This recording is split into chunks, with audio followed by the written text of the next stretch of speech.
verse was not understood by Advaita Acharya, and he fasted for many days. He was not able to understand that how it is referring to a person. So he was not able to find the personal explanation to this verse. And then later on, during the Mahaprakash Leela, Lord Chaitanya revealed the meaning. So then he said, what is the meaning? Sarvata Pani. Pani means hands. Pada means legs.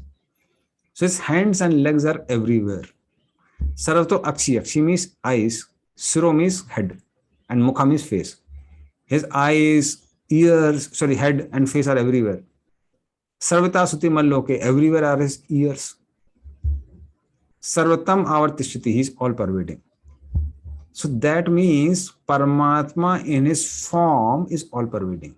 It is not just because everywhere ears, eyes are there, that means it has to be impersonal. So Lord is all pervading with Sangha Chakra Gada Padma. He has eyes, hands and everything. In this way, he is all pervading. So that is how this verse also refers to person.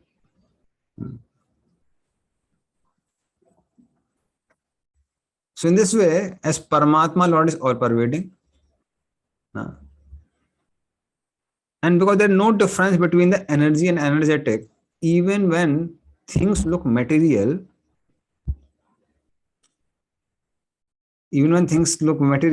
then also they're all pervading in the sense that Lord is within each and every atom, and Lord is between each and every atom. And ultimately, mental energy is also energy of the Lord only. When we say material things separate from Lord, then cause and effects appear. When we see everything in relationship with Lord, then cause and effects disappear. For example, like now even in material thing, if you see this, like now mobile is there, it is made up of plastic, glass, silk, etc. Pen is made up of, again, plastic, but some metal is also there. So then you may see that shapes are different, work is different. But if we see in the terms of that both the things are made of atoms, then we will not find any difference. Similarly, when we see in the terms that everything is energy of the Lord, then cause and effects disappear. Discrimination comes only when we see things different from the Lord. Then some things are enjoyable, some things are not enjoyable. So in this way, the difference comes. Is that clear, that analogy? Yeah. For example. Okay. Manjunath? Yeah, Hare Krishna, Puram. Yeah, the same thing, Prabhuji. I mean, just it's clear actually, but still, if you could give the spiritual thing does not have a cause and effect. You mentioned, Prabhuji. So now the analogy which is given, if we think that everything is energy of the Lord, then all the cause and effect will disappear. So I understood this, but if you could give another example, it would be good, Prabhuji, for the better understanding. Yeah. See, it is about perspective, with what perspective one sees.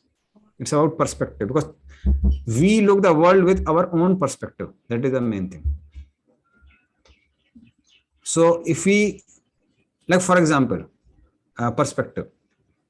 Somebody may ask you that whether a cricket bat is better or an apple is better. What will you say, Manjunath Pro? Apple will give the energy, but cricket will eliminate the energy. But that's what I understand. Then cricket bat is better. So apple is better. No, apple is better. Why? Now, because it gives a lot of energy to serve the purpose, to serve our purpose. But now somebody is obese, somebody has a lot of energy. Like he's having overweight. Which is better? Cricket bat is better. Cricket bat is better in that case. You just said that no, apple is better. No, that's what. I mean, apple is better. I mean, again, here the perspective what you just mentioned, that matters. I understand. Yeah, so same thing is true in this also. With what perspective are we seeing, it matters. So when we see from the perspective of material sense gratification, then there are differences. The difference between an apple, the difference between a bat, the difference between a pen, a mobile, and a laptop. But when we see everything in terms of service to Krishna, then everything is energy of Krishna and everything can be utilized for service of Krishna. Then there is no cause and effect. So Thanks. perspective matters. When we see from perspective of enjoyment, there are differences. When we see from the perspective of service, everything is same. Okay. Yeah, it's clear. Thank you, Guruji. Okay. Hare Krishna Prabhuji, Dandavat Pranam. So in that way, you can see that the apple can be served as maybe prasadam, and maybe bat can be served as some for maybe utilizing something in the service of the Lord. Like that we can see. Yes, yes. So if you want to use both the things, apple you can make a prasadam out of it, and cricket bat, somebody can become a devotee and a good cricketer, and he can make a lot of money out of it. So when you see everything in terms with Krishna, then all differences disappear. Thank you. Sarvendriya gunabhasam sarvendriya vivarjitam asaktam sarvabhrityeva nirgunam gunabhoktricha. The super soul, the super soul is the original source of all senses, yet he is without senses. He is unattached. Although he is the maintainer of all living beings, he transcends the modes of nature, and at the same time he is the master of all the modes of material nature. Hare Krishna. Yeah. Now just elaborating on that previous point, I just give one more example for that, or a very different of perspective. Like in general, because we have the enjoying mentality, so then we have 480 principles. But if somebody has only serving mentality, then you find in a very extreme condition people who don't have any enjoying mentality at all, even 480 principle breaking doesn't become a sin. For example, Parasar Muni begetting Vyasdev in Satyavati. So he knew it is going to serve the purpose of the world because Supreme Personality Godhead is going to appear. That's not considered a sin. That is considered the greatest piety. Not just piety, it's considered the greatest welfare activity for the whole world. Similarly, Mother Kali, when she was cutting off the heads of demons, and especially drinking the blood of demons like Rakta Bij, because each drop of blood will produce one demon. So that's practically eating the flesh and blood. That becomes a service. We have no meat eating. Similarly, when these gopas are there, gopas, they sometimes put sticks and fruits while playing. But that is because of pleasing Krishna, that gambling doesn't become a 480 principles, bringing 480 principles.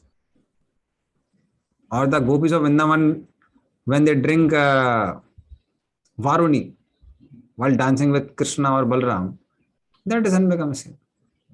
So anything when it is done with a bhogavritti in that sense, terms of enjoying sense gratification, then there are differences of good, bad, right, wrong.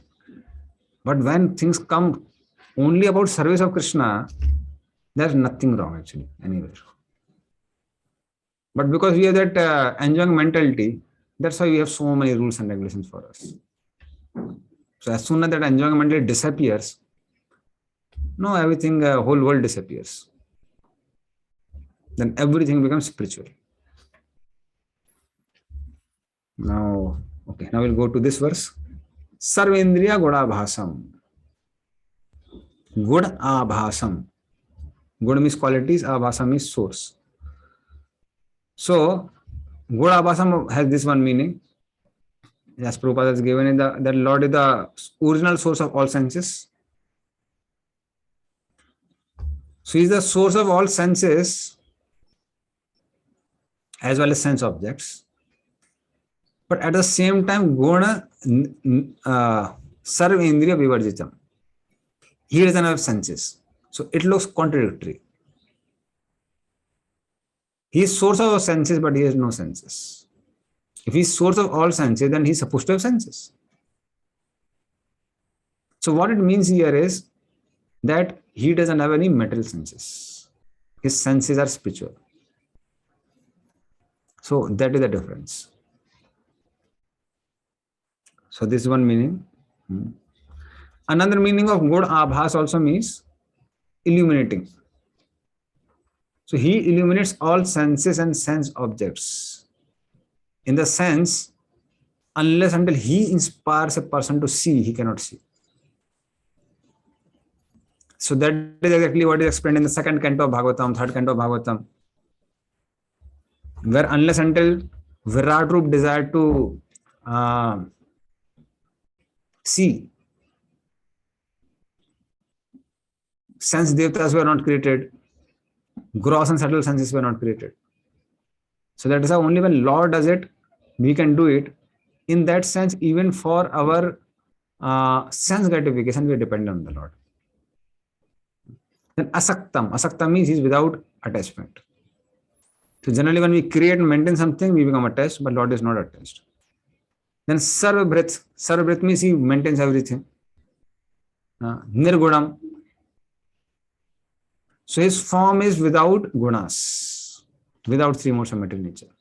It is spiritual. Guna bhoktrak. He is enjoyer of 6 gunas. This is also another meaning. What are the 6 gunas? Aishwarya, Virya, Yasa, Sri, Gyan, Vairagya. Means 6 opulence. So he is enjoyer of all the 6 opulence. So this verse explains about Paramatma. Now further qualities of Paramatma is given in chapter number 16. Sorry, verse number 16. Bahirantasya bhutanam acharam charam evacha sukshmatvad tat avigyayam duristam chantike chayat tat. Please read the translation. The supreme truth exists with outside and inside of all living beings, the moving and the non-moving. Because he is subtle, he is beyond the power of the material senses to see or to know. Although far away, he is also near to all. Correct. So these 4 qualities of Paramatma are explained here. Bahir antascha bhutanam. He is within every living entity and without every living entity. Who are his products? Like Akash, ether is within us, ether is outside us. Air is within us, air is outside us. Similarly, Lord is within every living entity and at the same time outside every living entity. Then acharam, charam, evacha. So all chara and achara jivas are Lord because he is their cause and effect. Because he is source of everything. You can say he is moving and non-moving living entities. It's like when I say this finger. So I can say, okay, I am this finger. Yes, I am this finger in the sense that it is part of my body. Or this hand is part of my body. So I am this hand. If I consider it's like the truth is that I am the body in that sense. So similarly, for Lord also, Lord can eat from anyone's mouth, Lord can see from anyone's eyes, Lord can hear from anyone's ears. Because ultimately, Lord is source of everything. So in that sense, he is Charan Achara Jivas. Then Sukshmatva Tad Avigyayam. He is so subtle, he can't be clearly known. Even when we try to understand Lord, then we try to understand Lord from material perspective. Actual understanding is not exactly right understanding. Actual understanding will come when we become self-realized souls. Now, for example, we say that Syamam Hiranya Paradem Banavala Barha. Lord is Syama. Lord has the complexion of dark monsoon cloud. Now, because we have seen dark monsoon cloud, that's why we try to imagine that color. But Lord's color is spiritual, it is not material. So, in this way, Lord is so subtle, we can't understand. But we try to get some idea like that. Similarly, Durastam Chantike. For one who is ignorant, who is not devotee, he is very far away. For a devotee, he is very near. Because he is the person rather nearest to us. So one who is very closest to the soul is super soul. So that is, he's very near for self-realized, and for those who are not devotees, very far away.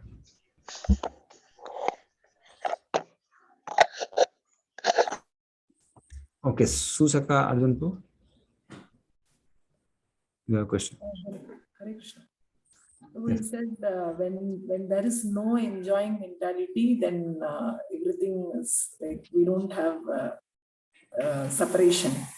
But like practically, when we are doing devotional service, like we all, even though we say I'm doing devotional service, but still the enjoying mentality is deeply rooted in the heart.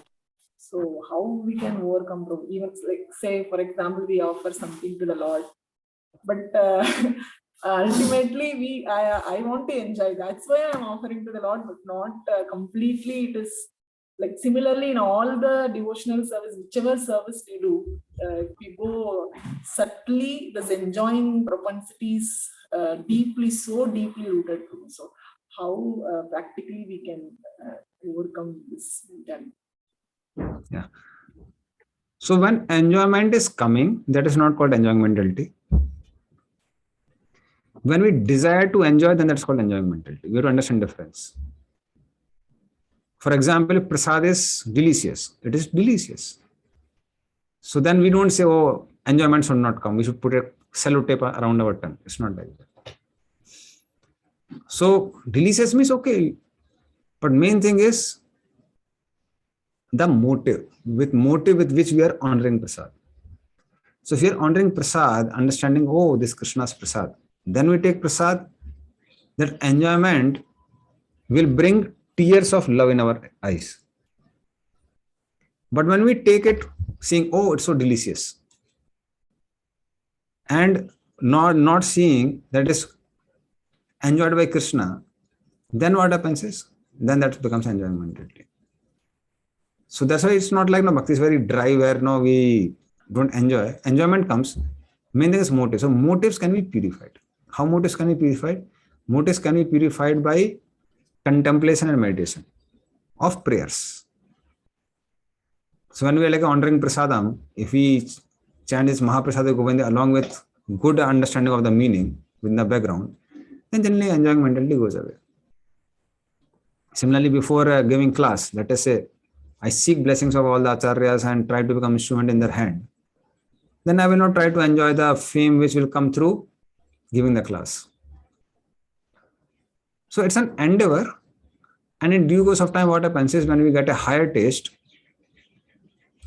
so that higher taste becomes a drive in itself to not enjoy and serve.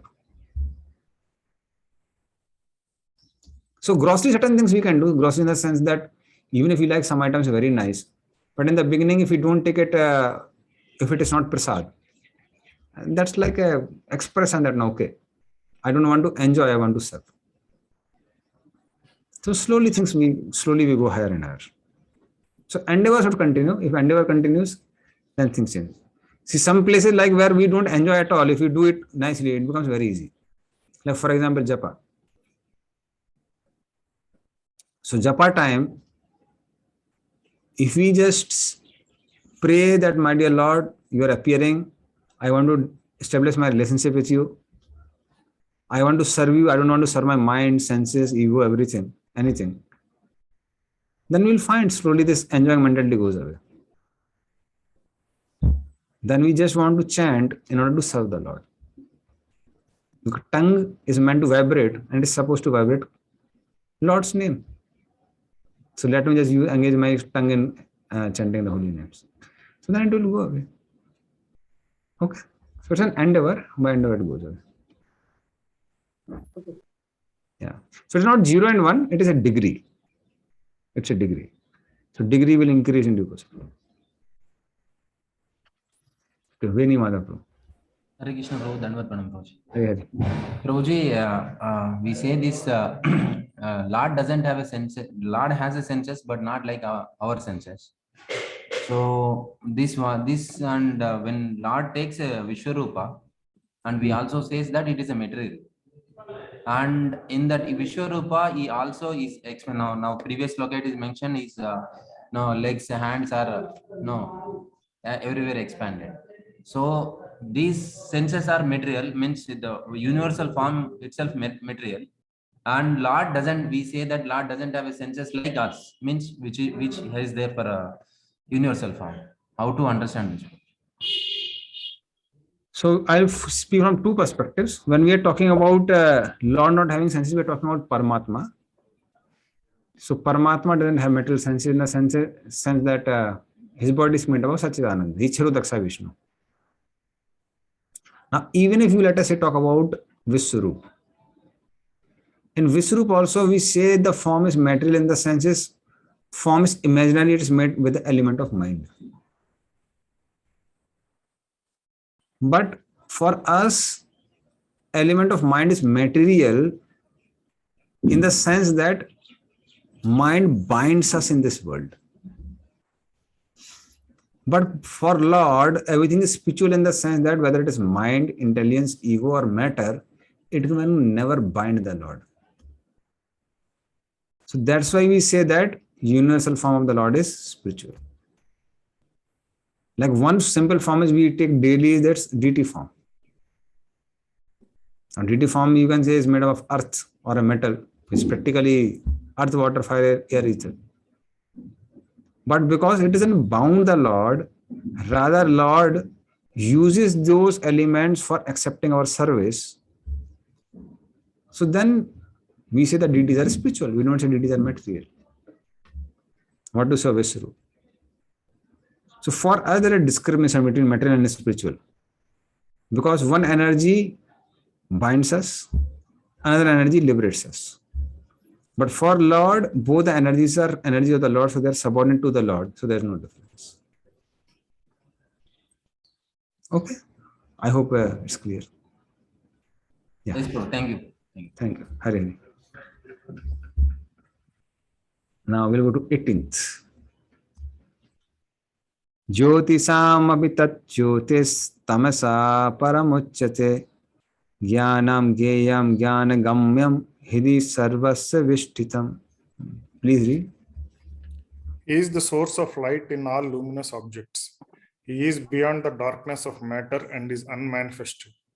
He is knowledge. He is the object of knowledge, and he is the goal of knowledge. He is situated in everyone's heart. Hare Krishna. Yeah. So Tad Jyotihi, he is illuminator of. Yeah. 17 is supposed to read Nadu. 17. Oh, 17. Okay. I forgot. Avibhaktam cha bhutesu vivaktam iva chastitam bhuta bhatta tat chatat geyam grashnisu pravishnu cha. Please read this one first. Yeah. Although the super soul appears to be divided among all beings, he is never divided. He is situated as one. Although he is the maintainer of every living entity, it is to be understood that he devours develops all. Hare Krishna Vijit. Yeah, thank you. So, avibhaktam cha bhutesu. So, avibhaktam means he has no division. Vivakti means basically division.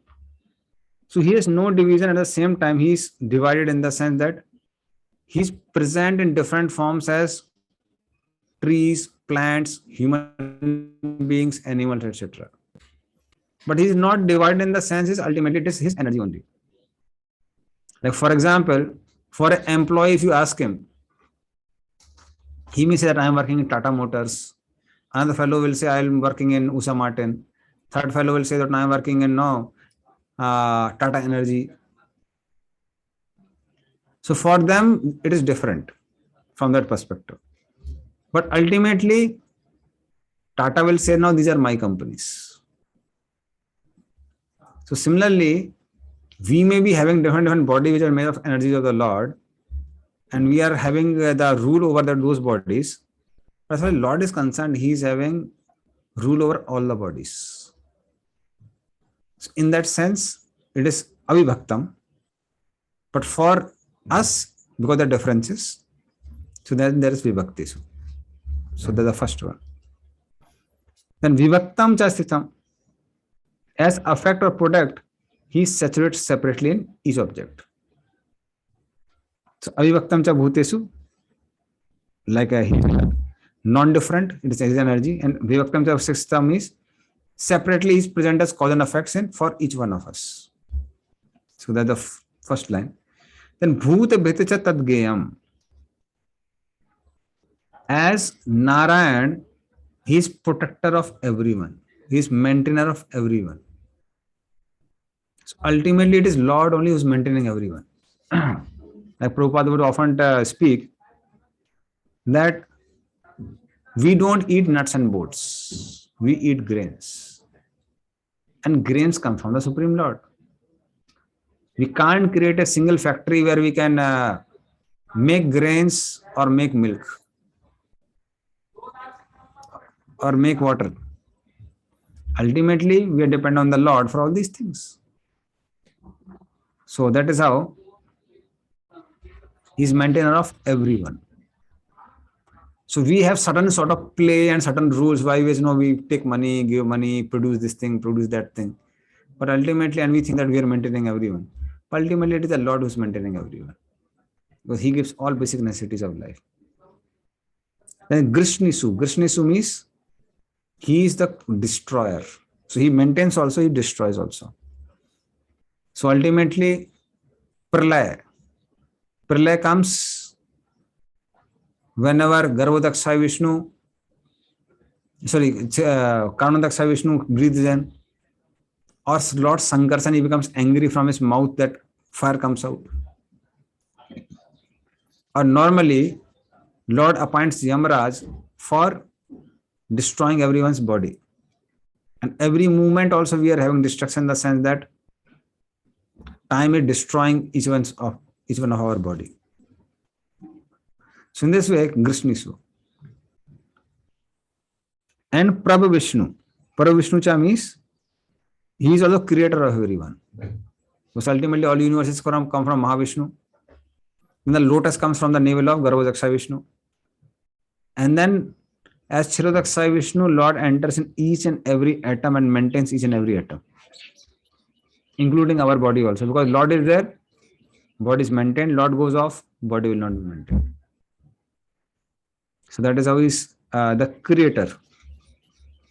Because he enters in the womb of the mother along with Jiva, the body develops. So he is creator of individual bodies also. Then we were discussing 18th, another qualities of Paramatma are given. Tajjyoti. Tajjyoti means is illuminator of sun, moon, etc. Sun, moon, etc. They get their luminosity from, Prabhupada says, they get it from Brahma Jyoti, and Brahma Jyoti has ultimately come from Lord only. So in the purport, Prabhupada writes that. Then Jnanam. He is the means by which things are revealed with the function of intelligence. So Lord is that awareness. So conscious, we are conscious of the world. We are conscious of ourselves. We are conscious of things around. Why? Because ultimately Lord is the source of that consciousness. Jnanam. Then Gyam is Lord is the object of awareness. Object of awareness means what are you conscious of?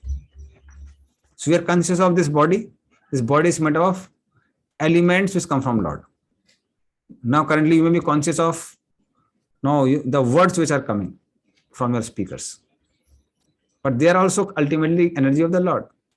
Things which you are seeing is also energy of the Lord. So in this way, Gyam is also Lord only. And ultimately, the goal of all knowledge is to understand Krishna. In that sense, it's Gyam. Then Jnana Gyamyam. He is attained by the process of knowledge mentioned in previous verses, 13.8 to 12. So that all these elements are also given by the Lord only. Okay. Hridi Sarva Vishritam. Vishritam means Being the form of Paramatma, he is situated as regulator of all living entities. He regulates everything. Regulates the blood flow, regulates the flow of consciousness, regulates the system of hearing, contemplating, etc. Okay, so this basically, so till now what Lord has done, Lord has explained from 6th and 7th, Lord has explained out 5 elements. 8 to 12 we told about process of knowledge. 13 to 18 he talks about object of knowledge, that is Jiva and Paramatma. He has explained about that.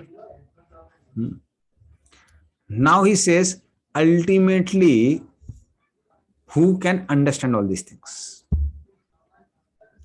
Iti chetram tatha jnanam gyayam choktam samasata mad bhakta etad vigyaya mad bhava yopapadyate. Please read.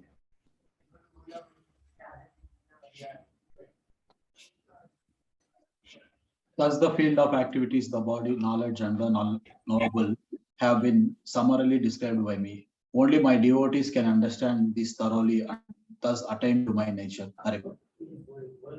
Yeah. So, mad bhakta etad vigyaya mad bhavopapadyate. Ultimately, partial knowledge can be obtained by one who is a jnani, but he has some bhakti. And this knowledge can be understood in completion only by a devotee. Because other people will have knowledge in partial only, partial proportions. For example, those who are knower of Brahman, they will not understand that, oh, why it is talking about eyes everywhere, hands everywhere. But those who are devotee understand that Lord has 4 hands and they are everywhere. 18th is not missing. 18th we already, read the translation purport and I explained just now. Okay. So 17th was missing. 18th we had read the translation purport. And that's why I first read 17th and then 18th I just explained. Jyoti Samavita Jyoti is that how Lord is a, everything comes from Brahma Jyoti and from Brahma Jyoti light of sun and moon comes. Okay. So 18th is not missing. Yeah. So in this way Lord says, Mad Bhavaya, devotees which were ended with prema.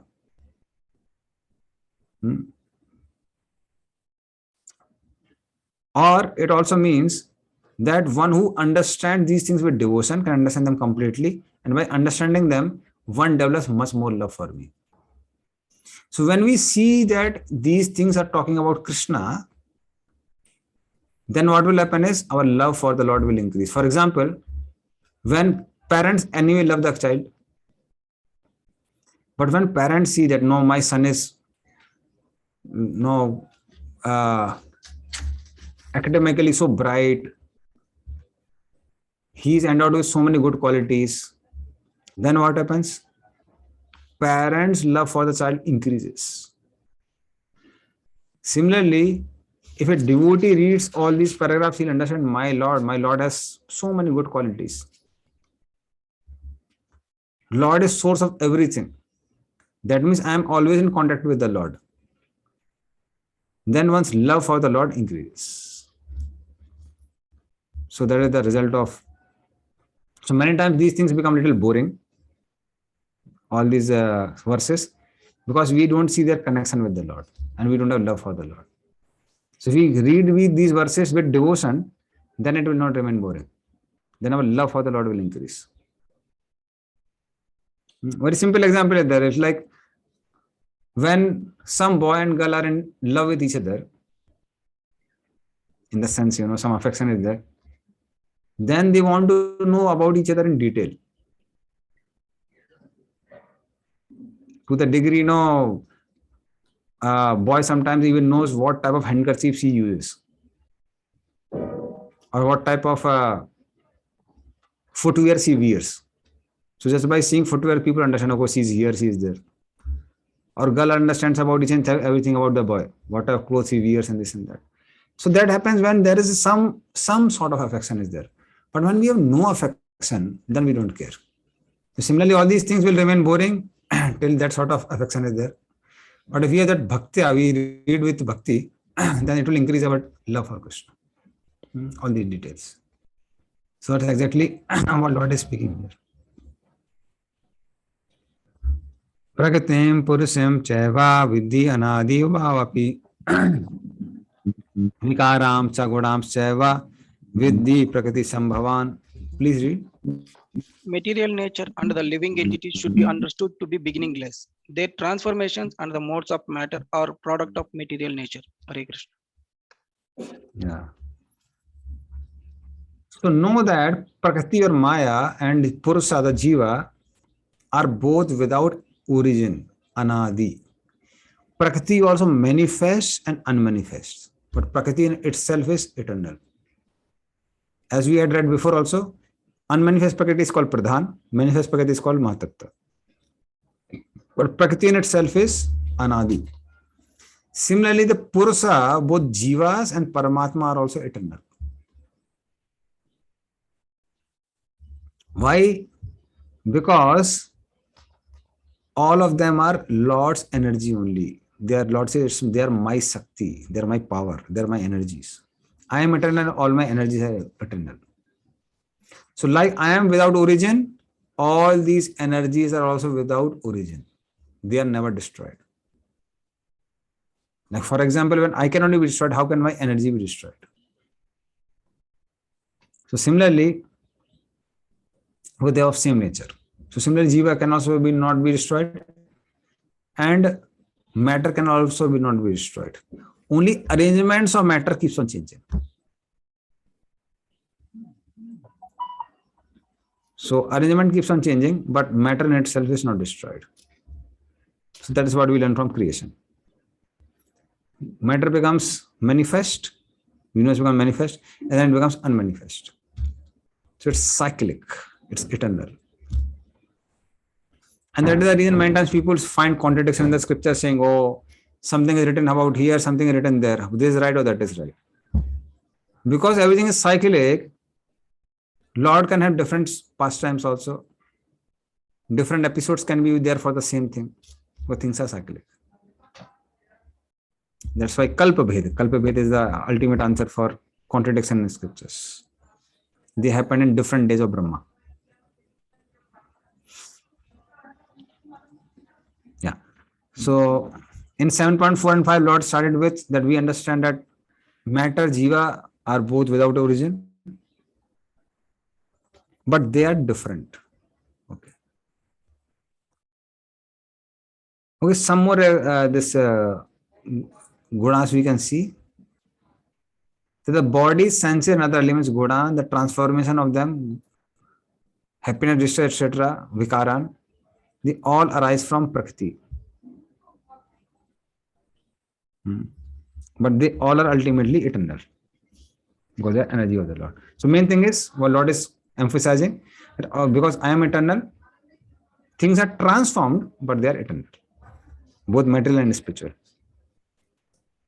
कार्य कारण कर्तृत्वे हेतु प्रकृतिरुच्यते पुरुषा सुख दुःखानां भोक्तृत्वे हेतुरुच्यते. Please read. Krishna. Yes. Prabhuji, if possible, you can ask some questions from 20th sloka, Prabhu. Yes. Because everybody imagine that it's a temporary, this world is temporary. So they also preach same way. Now material nature also like a permanent. Because Krishna is permanent, his energy should be permanent. Maybe you can ask some question and do some little bit here. They need that clarity. Okay. For example,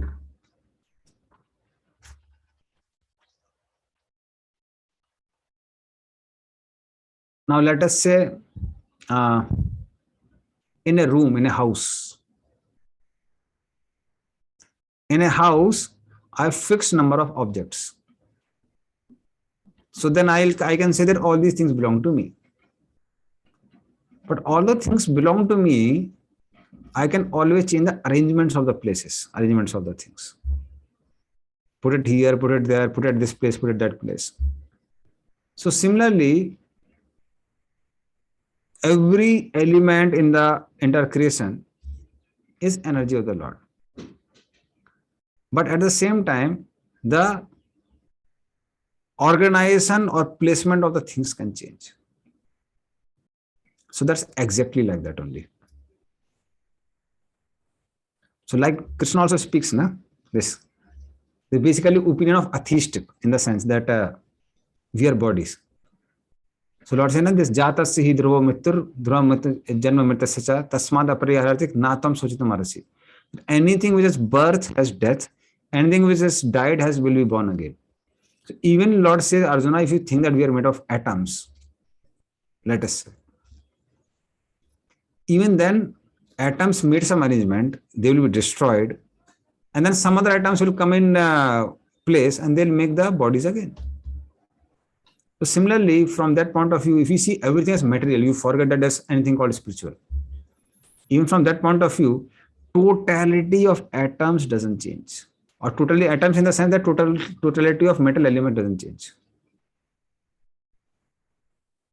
So if you remember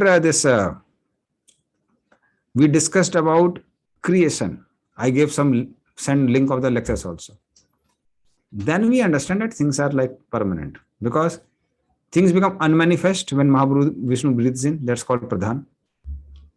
But it is there. It is there. And when Mahavishnu breathes out, then entire creation is there.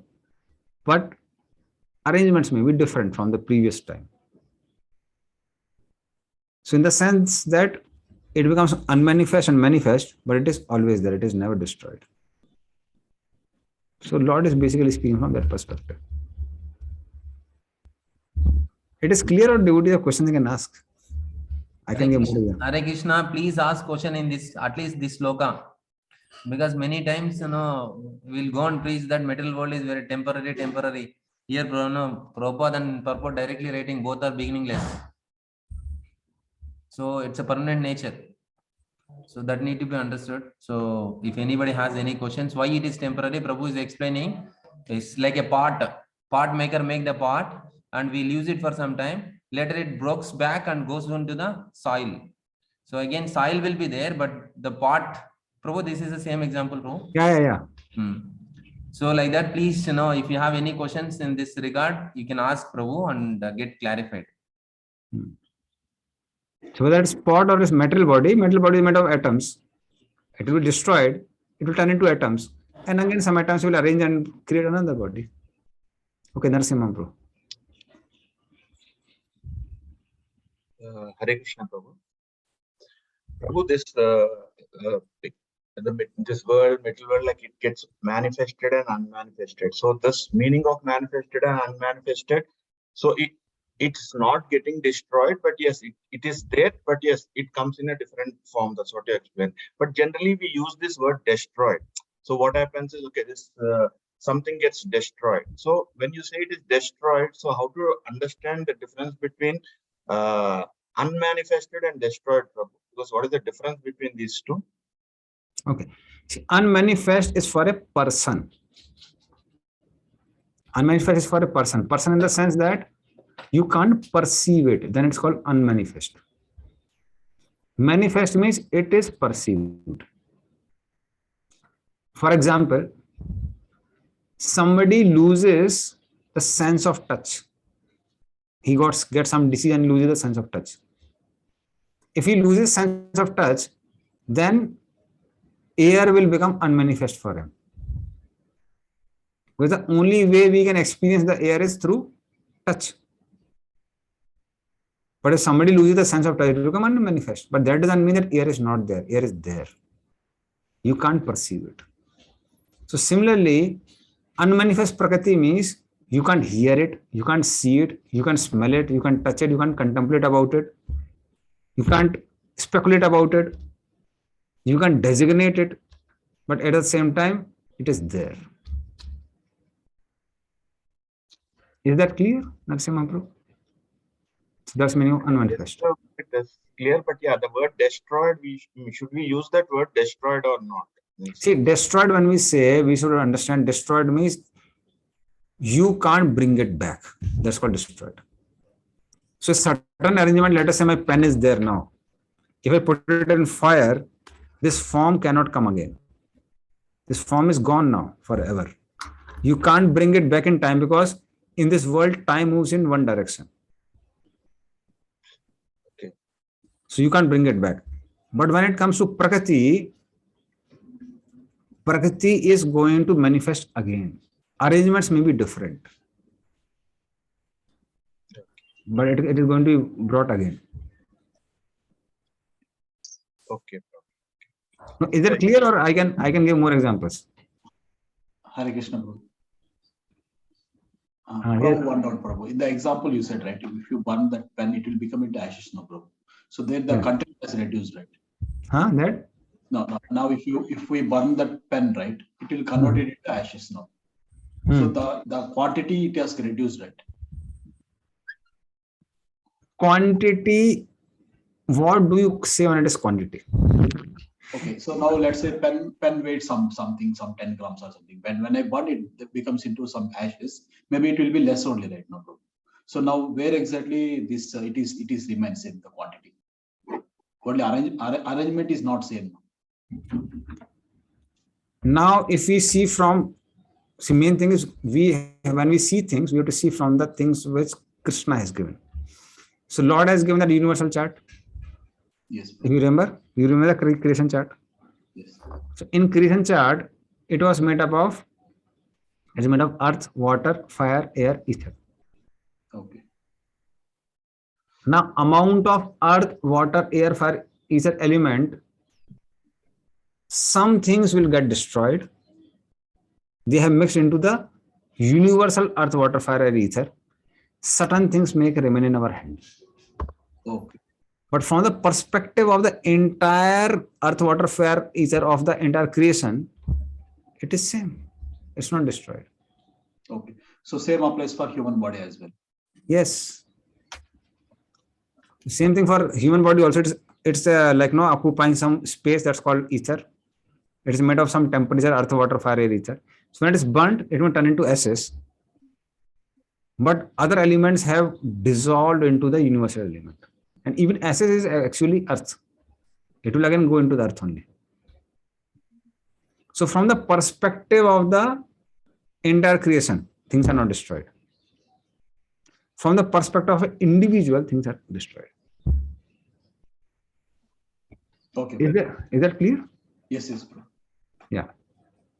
Thanks, Prabhu. It is clear now. Yeah. So when we say destroyed means from our personal perspective, it is destroyed.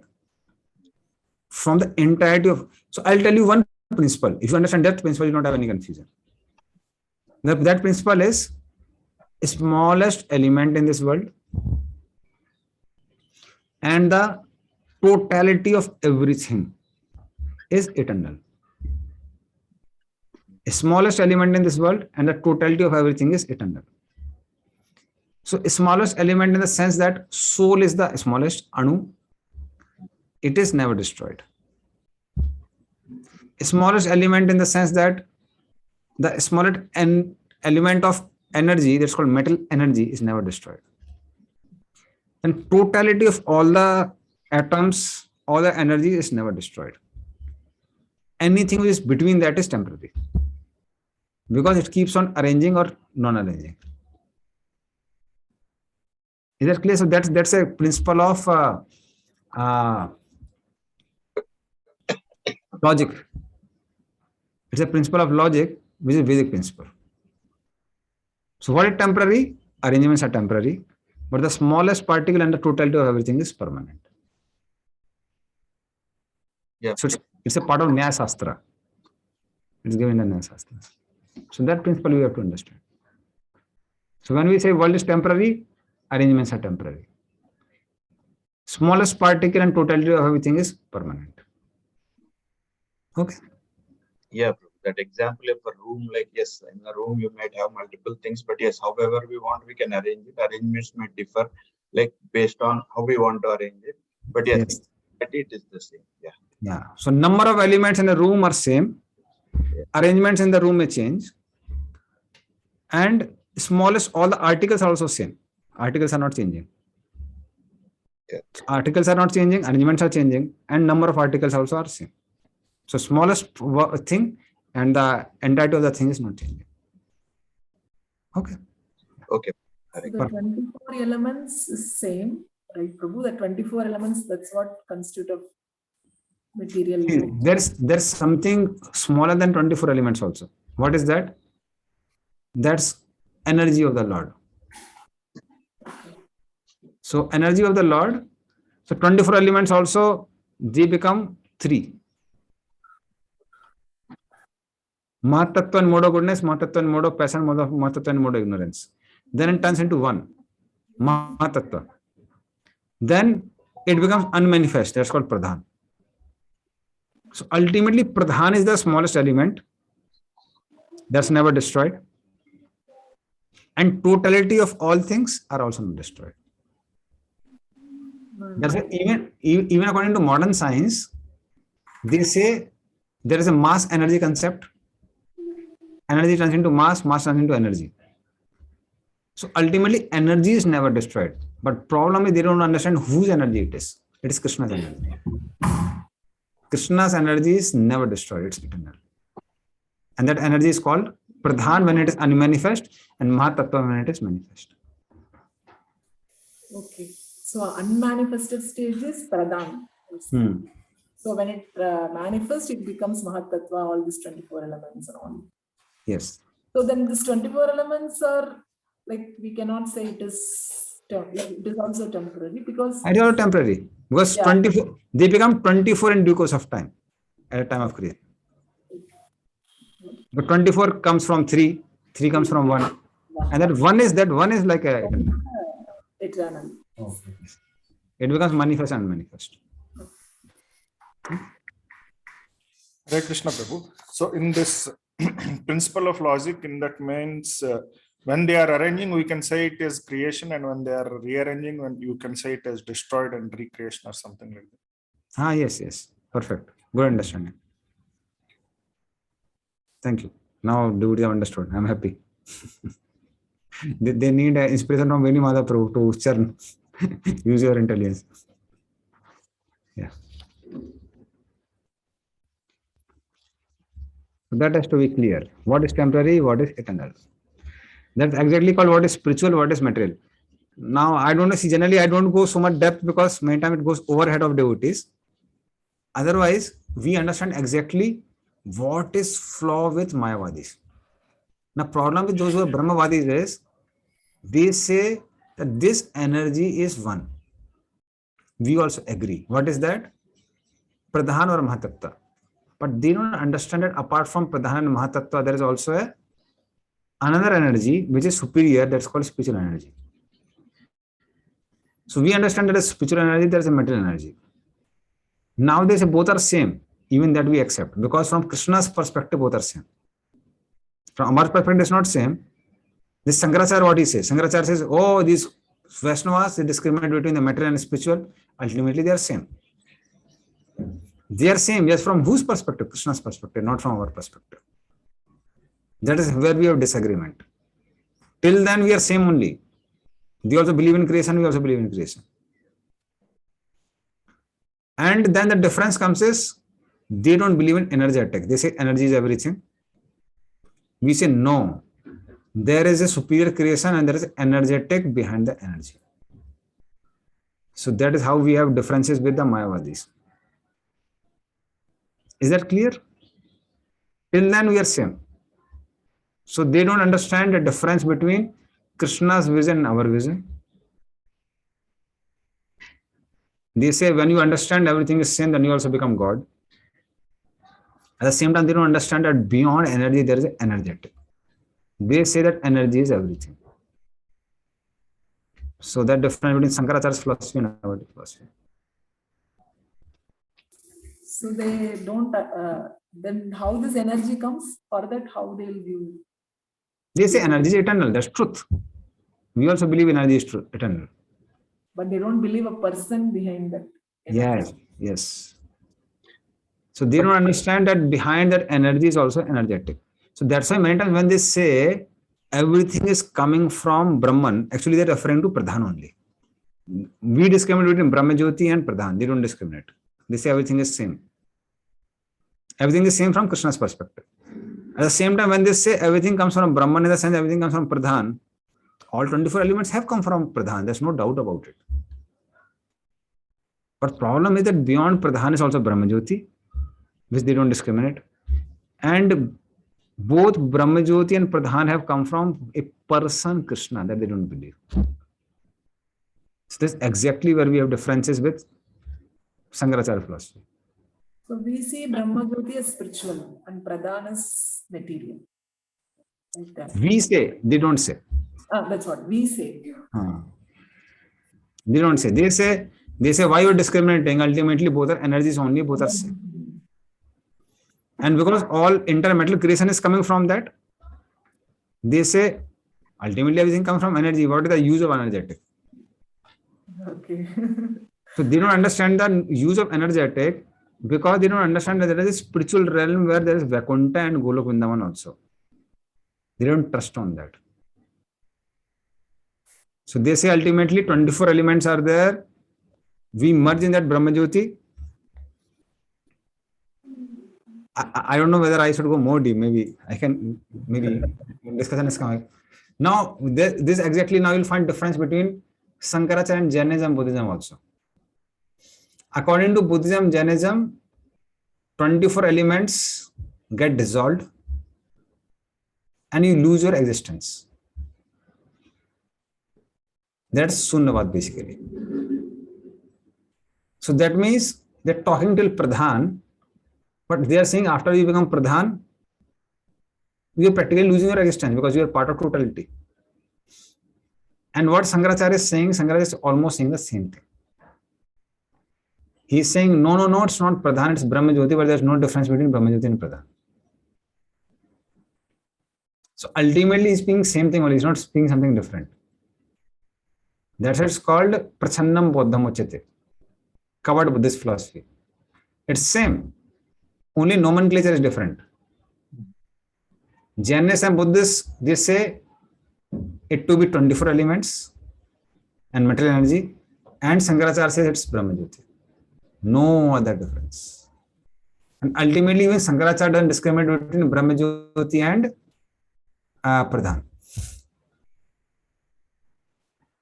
So only difference is Shankaracharya says you stay, and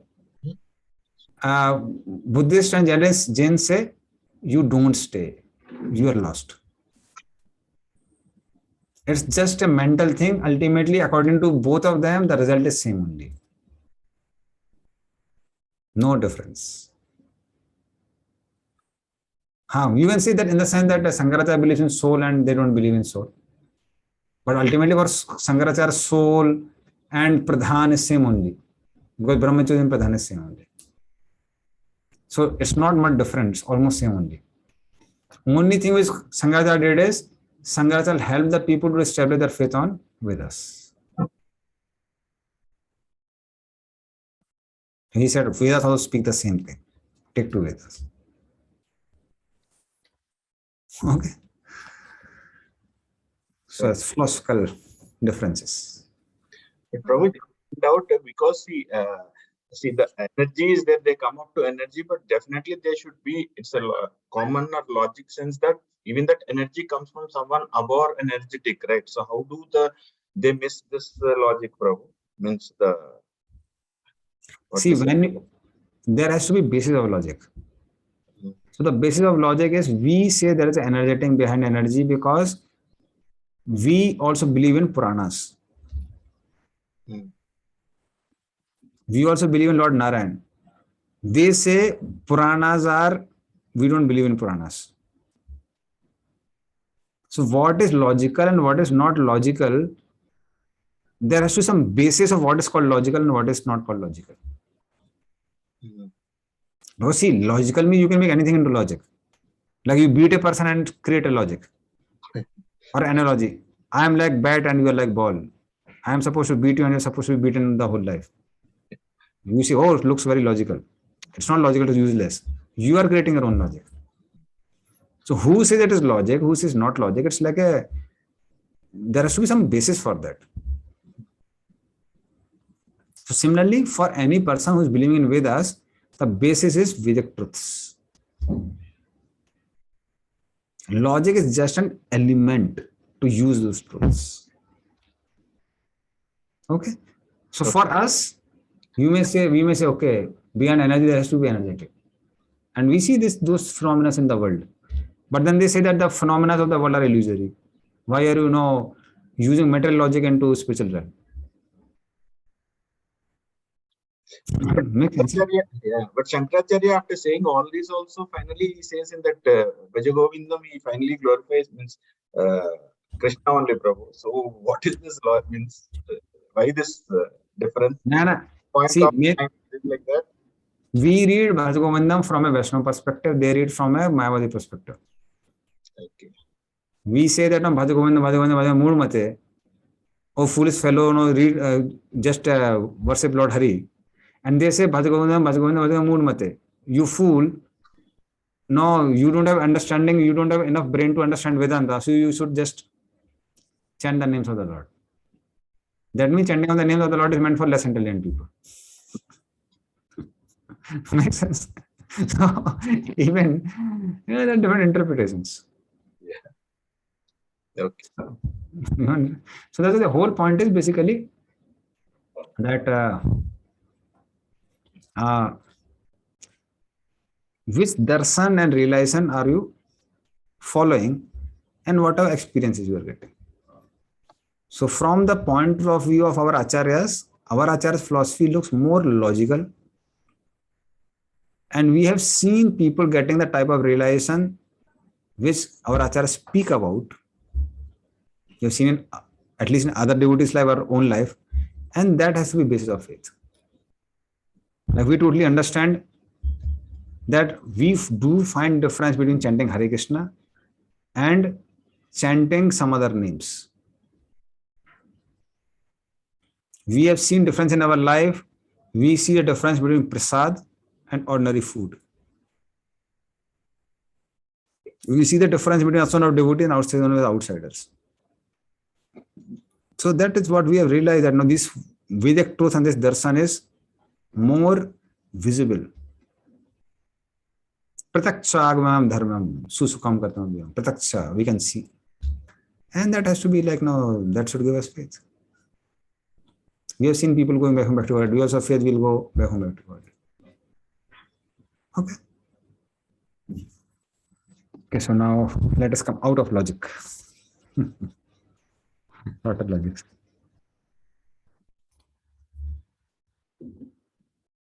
We didn't do 20th, no?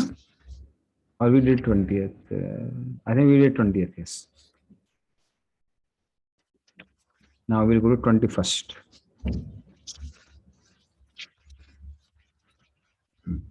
कार्य कारण कर्तृत्वे हेतु प्रकृतिरुच्यते पुरुषा सुख दुःखानां भोक्तृत्व हेतुरुच्यते. Please read. Nature is said to be the cause of all material causes and effects, whereas the living entity is the cause of the various sufferings and enjoyments in the world. Hare Krishna. Yeah. So this verse is basically talking about the connection between Jiva and Prakriti. Because Jiva is supposed to be aloof. Then why is he suffering? Why is in illusion that I am this body? I am Prakriti. So ultimately, Prakriti is the cause of Jiva's unfortunate condition. How? Body, karya, the senses. So senses give happiness and distress.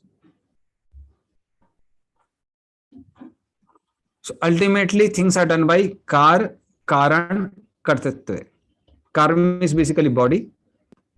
Sen and senses, and karan means senses which produce happiness and distress.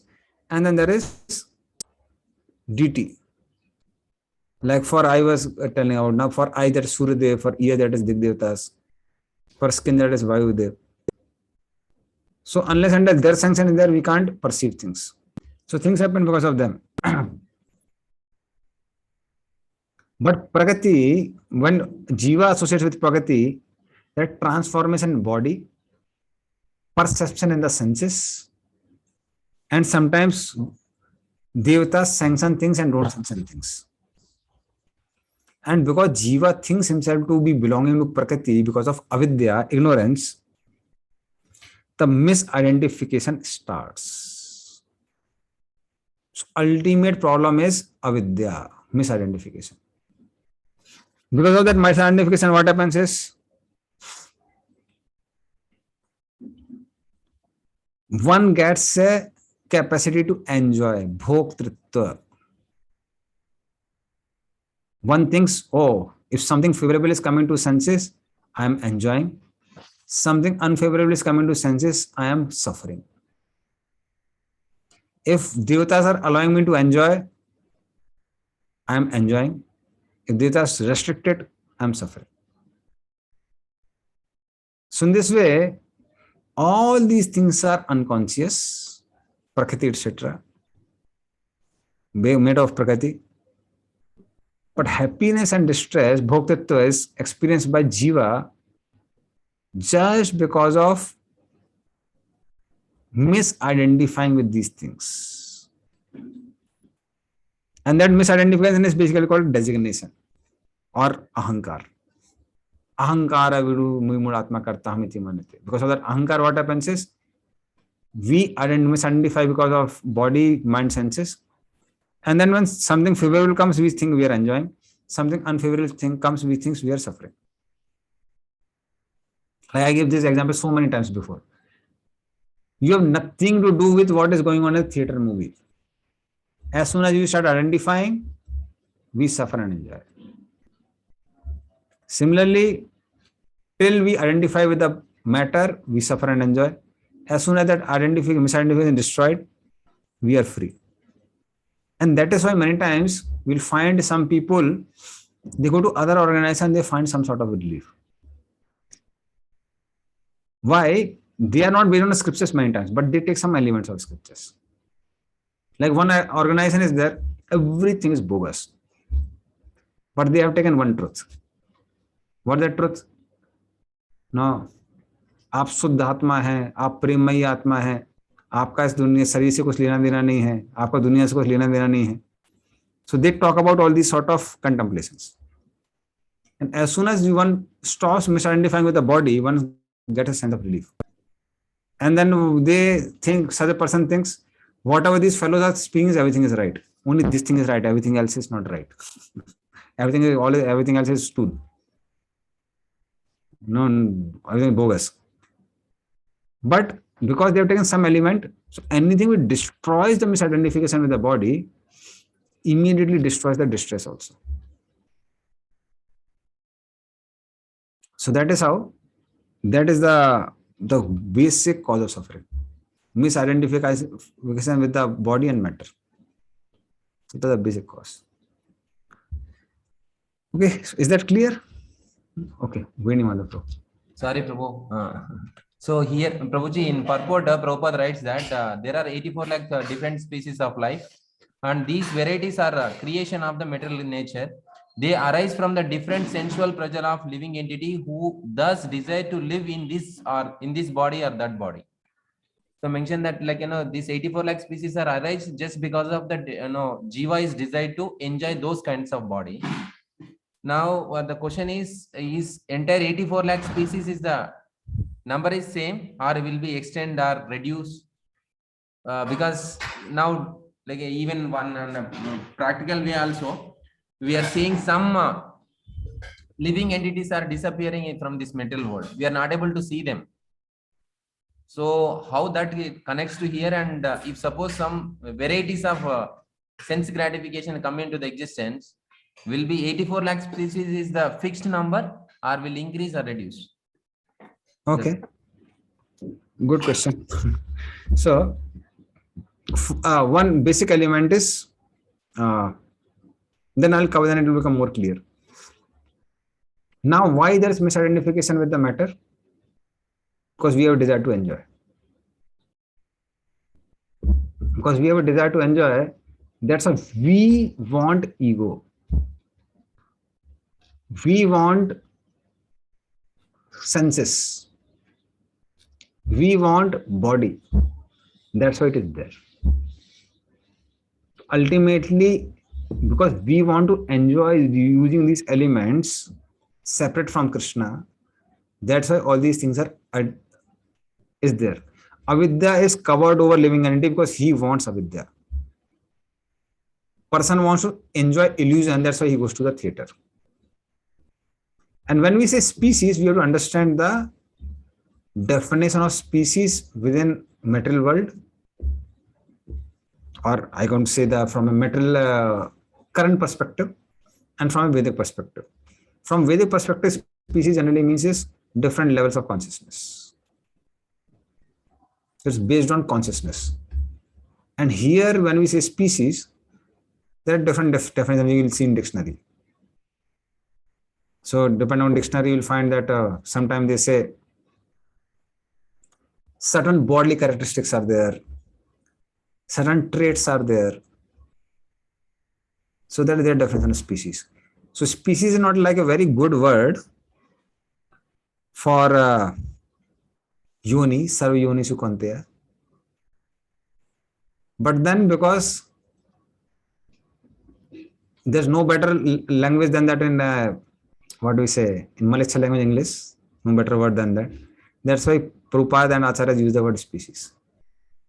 But the difference between definition of species in the modern terminology and Vedic terminology. So Vedic terminology, there is some division based on the level of consciousness. So levels of consciousness, which are 84 lakh, are always same. They are never destroyed. But here, what we say species, they may or may not exist. Okay. We know that. So this is basic more of a linguistic flaw. Like when we say Atma also, Anu as atom. Anu and atom is not like a right word. Anu or Aniyan, Mahatu Mahinan. Because the definition of Anu according to Vedic scripture is something which cannot be destroyed, the basic element. Whereas when we talk about atom in this world, atom also is composed of protons, neutrons, electrons, everything. That's why atom is not the best word for Anu. Or even what to say of Atma. When we say Atma is atomic particle, it's not atomic particle. But then there is no better word, that's why we use the word atom. So, flaw of Malaysia language. That's why Bhakti Siddhanta Saraswati, he wanted to compose his own dictionary. But in those days, the cost of making the dictionary was so high. Initially, king of Tripura, he said that I will pay for the entire project. But when he heard the amount, he paid his obeisances. He said, I can pay only part of it. So it was taught for a long time. Gaudiya Math did it in the initial days. Now again, the same project has been taken by our Calcutta temple. So we have BRC, Bhaktivedanta Research Center. So one professor from Jadavpur University, along with his, or I think Calcutta University, along with his some students, he's again making the dictionary. So that we can have better words for depicting a phenomena of given in the scriptures. Okay. Thank you, bro. Hari. Very interesting. We don't have time now. 2 minutes are remaining. So what we'll do is somebody has questions they can ask, otherwise we'll end. We'll take from 22 in the next class.